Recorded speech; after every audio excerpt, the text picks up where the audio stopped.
যে দেশের মন্ত্রী, যে রাজ্যের মন্ত্রী, যে রাষ্ট্রের মন্ত্রী, সমাজ সেবক কেমন করে সেবা করবে? সেবা ভাব কি প্রকার থাকবে তোমার? অন্ধ রাজা ধৃতরাষ্ট্রের মতন আপনজনের প্রতি স্নেহ সমাদর, আর যে আপন নয় বলে ভাবছো তার প্রতি অমর্যাদা, যে তোমার দলের মানুষ নয়, নিজের মানুষ না, তাকে তুমি বঞ্চিত করবে? সে তোমার বঞ্চিত, অবহেলিত, উপেক্ষিত হবে না? এই তোমার মন্ত্রিত্ব? হ্যাঁ, সেবক কাকে বলে, মন্ত্রী কাকে বলে জানো? যে সবার কাছে সমান, তার কাছে কখনো কোনো সময় নিজের জন পরের জনের বিচার নাই। যখন কোনো সময় কোনো সেবক, কোনো মন্ত্রী তার সুবিচার এই প্রকার হয়, সবার জন্য সমদর্শী হয়, সমান ভাবনা আসে জীবনে, তখন সেই মন্ত্রীর দ্বারা আমাদের সমাজ, দেশ, রাষ্ট্রে বিপ্লব আসে, সমাজে চেতনা আসে। আর যদি দেখা গেল আমার দলের লোক না, এই গরিব মানুষ, একটা ঘর পাওয়ার যোগ্য, কিন্তু আমার দলের লোক না, তো তাই একে ঘর দেওয়া যাবে না। হ্যাঁ, কিন্তু যদি সে সত্যি সত্যি যদি তুমি সেবক হও, তাহলে ওই সব বিচার করবে না। যদি ও মনে মনেও ভাবতো অন্য দলের আমি, বিশ্বাস করো তোমার মানবিকতা দেখে, তোমার উদারতা দেখে, তোমার সেবা ভাবনা দেখে তোমাকেই রাজ সিংহাসনে বসানোর জন্য সে সারা জীবন ধরে সংগ্রাম করবে, এই বিশ্বাসটা তোমার রাখা উচিত। বলো না গো রাধে রাধে? তুমি যদি কিছু করো, দুর্বলের পাশে এসে একবার দাঁড়াও, তুমি একটু বল দাও। অর্থহীন মানুষ, গৃহহীন মানুষ, শিক্ষার ব্যবস্থা নাই, শিক্ষা দিয়ে তাকে সুশিক্ষা প্রদান করেছ, বিশ্বাস করো তার পাশে একবার দাঁড়িয়ে দেখো। তুমি মনে মনে ভাবছো এই মানুষগুলো তোমার দলে কখনো আসবে না, কিন্তু বিশ্বাস করো তোমার দলেই চলে আসবে, তোমার কাছে চলে আসবে, তোমার মানবিকতা দেখে, তোমার সেবা ভাবনা দেখে। এটা আমাদের ভাগবত ধর্ম শিক্ষা দেয়। এই নীতি আমাদের সনাতনী নীতি, এই নীতি, এই আদর্শ একবার তুমি অনুসরণ করে দেখো, তুমি সমাজের শ্রেষ্ঠ মানুষ, তুমি সমাজের তখন সেবক, তখন সমাজের তুমি আদর্শ কোনো মন্ত্রী মহোদয় হবে। লিখে রাখো বিষয়টা। আর যতদিন পর্যন্ত তুমি কেবলমাত্র তুমি তোমারটা বুঝবে, স্বার্থপরতা বুঝবে, তাহলে কখনো কোনো সময় তোমার দ্বারা কল্যাণ হবে না, তুমি কারুর কল্যাণ বিধান করতেও পারবে না, এটা গ্যারান্টি দেওয়া কথা। ধর্মাত্মা বিদুর নীতিতে এই কথাগুলো বলেছেন।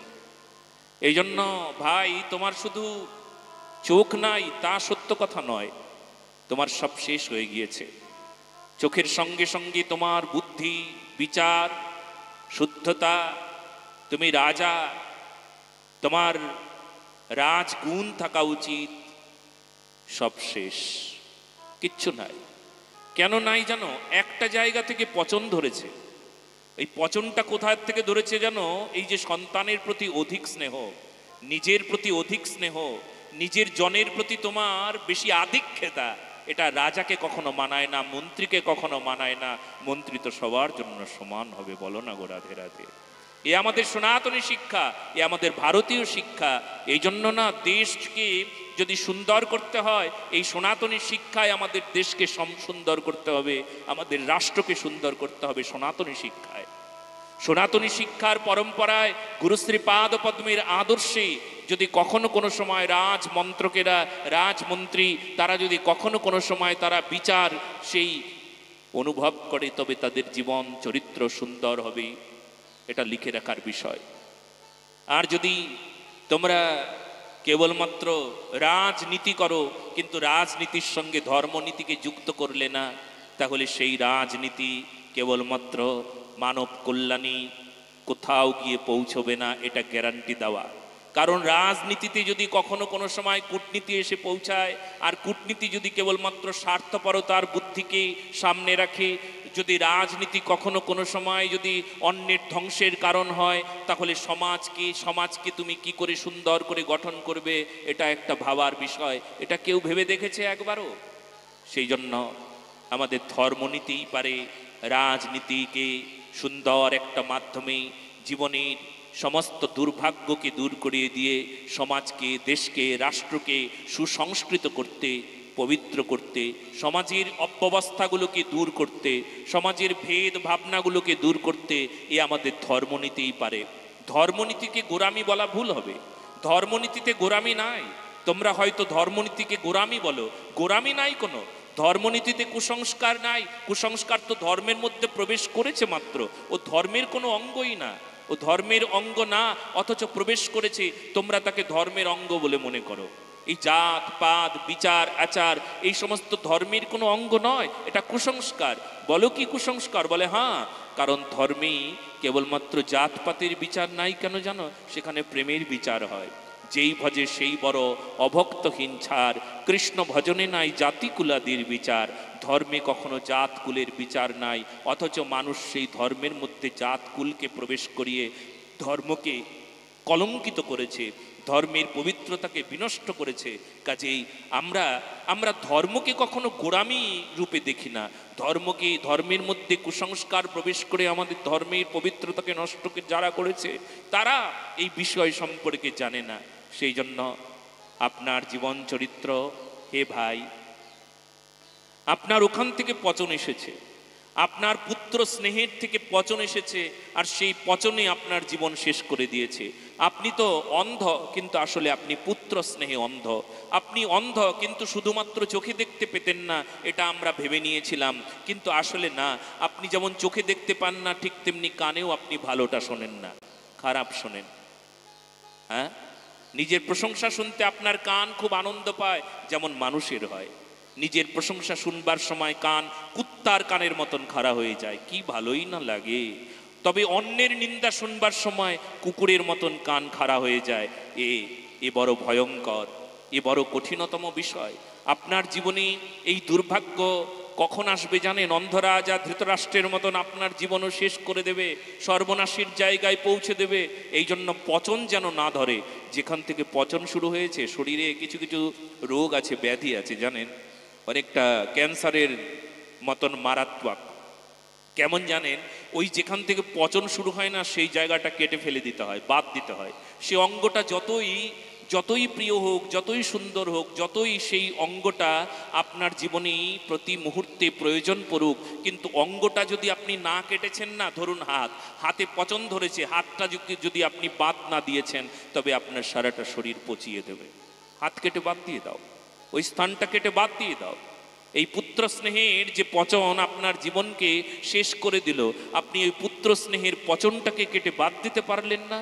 আপনি রাজা, আপনি একটু ওই যে নির্মম বলা হয় না, হ্যাঁ, রাজার জীবনে নির্মমতাও প্রয়োজন আছে। হয়তো সংসারের মানুষ তোমাকে নির্মম নিষ্ঠুর বলবে, যে নিজের ছেলের দিকে তাকালে না, সমাজকে দেখলে, দেশকে দেখলে, রাষ্ট্রকে দেখলে, অন্যের পুত্রের প্রতি তোমার এত, অন্য ছেলে, অন্য ভাইয়ের ছেলেদের প্রতি তোমার এত মমতা কেন, নিজের ছেলের প্রতি তোমার এত নিষ্ঠুরতা কেন? সংসারের মানুষ হয়তো এইরকম বলবে, এইরকম বলে। যদি সংসারের মানুষ যদি কখনো কোনো সময় কোনো মানুষ যদি ধর্মে এগিয়ে থাকে না, তবে বলবে নিজের খেয়ে বনের মোষ তাড়াও। বলে হ্যাঁ, মোষ তাড়ালে যদি সমাজের কল্যাণ হয়, তবে নিজের খেয়ে বনেরই মোষ তাড়াবো। বলো না গো রাধে রাধে। এ আমাদের সনাতনী রীতি, এ আমাদের সনাতনী আদর্শ। সেই জন্য যে সংসারের মানুষ হয়তো বলবে যে আপনি অত নির্মম, অত নিষ্ঠুর, এ তো সংসারের মানুষ বলেছে, বলুক। কিন্তু ইতিহাসের পৃষ্ঠায় সুলিখিত হবে, তার নাম স্বর্ণাক্ষরে লেখা থাকবে যে কখনো কোনো সময় সে স্বার্থপরতা দোষে দুষ্ট না। এই জন্য কেটে বাদ দেওয়া উচিত ছিল। ওই স্নেহের প্রতি আপনার যে, হ্যাঁ, আপনার জীবনের একটা বিষয় আপনি ধ্বংস করে ফেলেছেন। আপনি শুধুমাত্র চোখে দেখেন না, এটা না, আপনি কিছুই করতে পারেন না। আপনার কানটাও গেছে, আপনার জীবন গেছে, আপনার বুদ্ধি গেছে, বিচার গেছে, আচার গেছে, সব গেছে, শুধুমাত্র কারণ ওই স্নেহ। পুত্র স্নেহ, নিজের প্রতি স্নেহ, হ্যাঁ, নিজের দোষ না দেখতে পাওয়া, অন্যের দোষ দেখতে পাওয়া। আমাদের প্রাতঃস্মরণীয় বিনোদ বাবা আমাদেরকে এই কথাটা বারবার বলে যে নিজের দোষকে দেখতে না পায়, অন্যের দোষ দেখে, সে কখনো কোনো সময় ভালো মানুষ হতে পারে না। তার দ্বারা কেবলমাত্র দুর্ভাগ্যই আসে। সে যেমন দুর্ভাগ্যের জায়গায় পৌঁছে যায়, তার কাছে যে যাবে সেই দুর্ভাগ্যের শিকার হবে। কাজেই এটা জেনে রেখো, এটা বুঝে নিও যে নিজের দোষ দেখবার চেষ্টা করো। সকালবেলা থেকে ঘুমানোর আগ পর্যন্ত এটা চিন্তা করো যে আমার দোষ ছিল, আমার দোষ ছিল, আমার দোষ ছিল। অন্যের দোষ দেখবার আগে নিজের দোষটাকে বারবার দেখো, বারবার দেখো, বারবার দেখো, বারবার দেখো, বারবার দেখো। এটাই তোমার কাজ। এটাই যদি কেউ করে, নিজের দোষ দেখবার চেষ্টা করে, তাহলে সে সংশোধন হয়ে যায়। তার দ্বারা সেবা, তার দ্বারা সমাজ, দেশ, রাষ্ট্রের কল্যাণ সাধন হয়। এটা আমাদের বিদুর নীতিতে পরিচ্ছন্ন পরিষ্কারভাবে আমাদের শুনিয়ে দিয়েছেন, বুঝিয়ে দিয়েছেন। বলো না গো রাধে রাধে। বেশ, এই বিদুর নীতির কথা শুনিয়ে আমাদেরকে বুঝিয়ে দিলেন আমাদের করণীয় কি। এইদিকে ধর্মাত্মা বিদুর যখন বড় সুন্দর করে বোঝাচ্ছেন, বিদুর নীতি শোনাচ্ছেন, তখন পেছন থেকে না দুর্যোধন শুনছিল, আমার আমার বাবা কি আমার নামে ভুরকে দিচ্ছে রে কাকা, তোমার ঘাড় ধাক্কা দিয়ে কি তাড়িয়ে দেবো?